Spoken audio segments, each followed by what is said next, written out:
Hello, I am Ralph Sinkay. I am the writer, director, executive producer, and one of the actors from Dovey's Promise. And I'm making this video mainly to inform you that Dovey's Promise is now streaming for free on Tubi.com. Well, actually, it's TubiTV.com.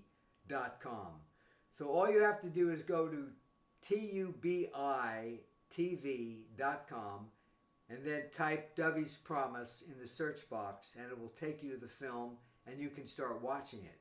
It does have ads, but the ads are not as frequent and not as long as television ads, and they're not as obtrusive either. So I find it much more tolerable than regular television. Now, this film is a courtroom drama, and I think it's a very good courtroom drama. I think it compares with the best courtroom dramas. Not in the production values, because that depends mostly on money, but in terms of the quality of the confrontations in the courtroom, the struggle, the legal struggle, and just the cunning lawyering, I think it does compare favorably with the very great and expensive courtroom dramas. And the one I thank for that is not myself, but Dovey Roundtree, because I had the transcript of the trial. Michael Pinchot, who is a cousin of Mary Pinchot-Meyer, the victim, he had it, he sent it to me, and I used it to write the script. So just the great lawyering that displays in the movie is really the direct result of Dovey Roundtree and not myself. Now, in this story, the victim of the crime was Mary Pinchot-Meyer, who was the last mistress of John F. Kennedy. But she was much more than that. Their relationship extended practically through their whole lives. They met when they were kids. They were teenagers, both of them from elite families, going to elite private schools, but they met at a dance. And then after that, they had intermittent contact over the years.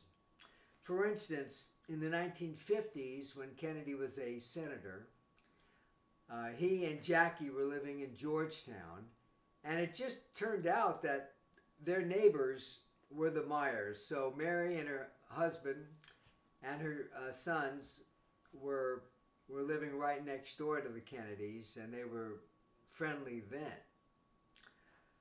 And I'm hoping that someday Hollywood will want to make a movie about the whole saga of JFK and Mary. There are two excellent books about it. One of them is written by Michael Pinchot called Mary, and JFK. And Michael was kind enough to let me use his book as source material for this movie. And the other book is also very excellent by Peter Janey, and I have met Peter as well. And it is called Mary's Mosaic. So both those books are well worth reading, and again, I hope that the entire story of JFK and Mary gets made into a movie. But this movie is about the trial concerning Mary's murder, and it involves the great lawyering of Dovey Roundtree. Now, it's my opinion that Dovey Roundtree was one of the greatest American women.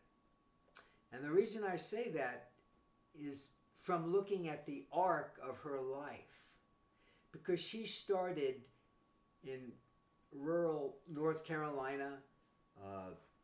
It was the Jim Crow South, as they called it.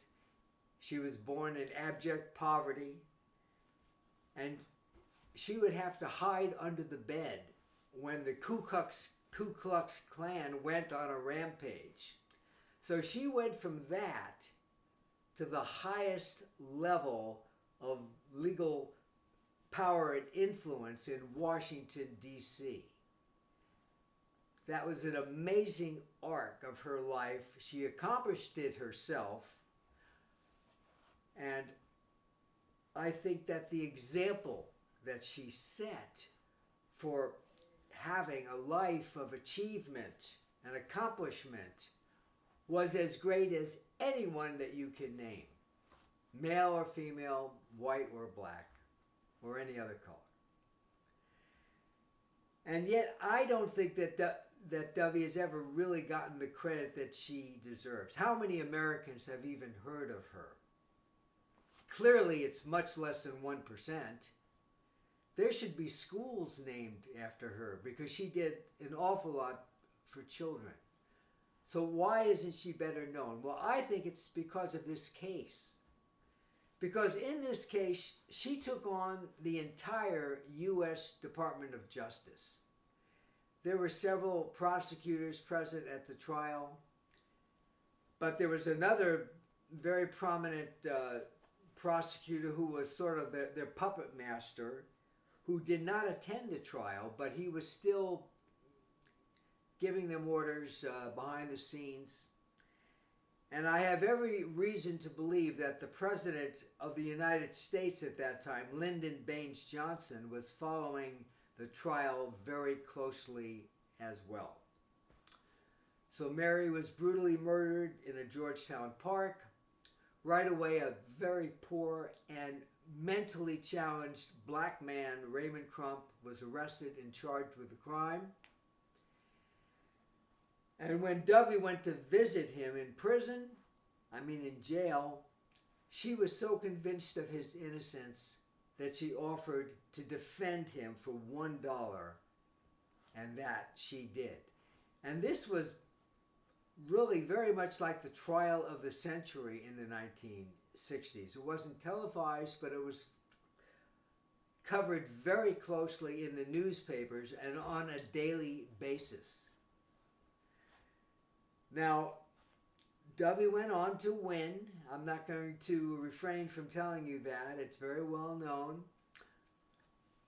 But I want you to know that knowing that in advance is not going to hurt your enjoyment of the film.